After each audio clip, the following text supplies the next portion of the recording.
In today's video, I'm going to teach you how to import Excel into Clickup. If you're looking to streamline your workflow by moving your data into Clickup, this guide is for you. We'll break down each step and guide you through the whole process, ensuring a smooth and efficient transition. First things first, let's start by preparing your Excel file. It's important that your file is well organized with clearly labeled columns, as this will make the import process much easier. Take a minute to review your spreadsheet and make sure it's structured as you intend.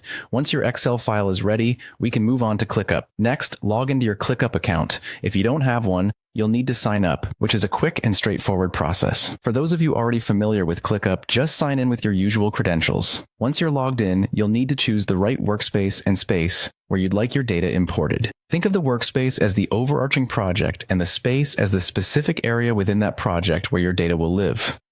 On the left sidebar of your Clickup interface, you'll see a list of your spaces. Click on the three dots beside the space where you want your Excel data to reside.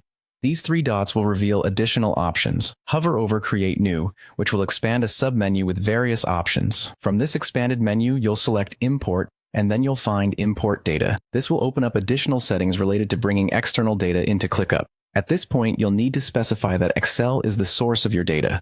Make sure to choose Excel from the list of available options. By doing so, you're telling Clickup where to pull your data from. Once that's done, click on Upload File. This will open a file selection window, allowing you to navigate to the location of your prepared Excel document. Select the file you want to import, and then confirm your choice. After you upload your file, you'll be prompted to review the mapping. This simply means you'll see a screen where Clickup displays how it has interpreted your data, showing you how columns from your Excel file are mapped to fields in Clickup. Take a close look to make sure everything is as expected.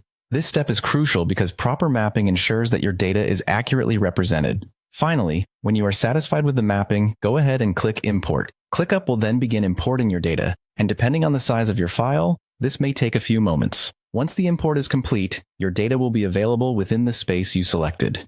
And there you have it. You've successfully imported your Excel data into Clickup, positioning you to better manage and utilize your information within this powerful project management tool. Thanks for watching, and happy organizing!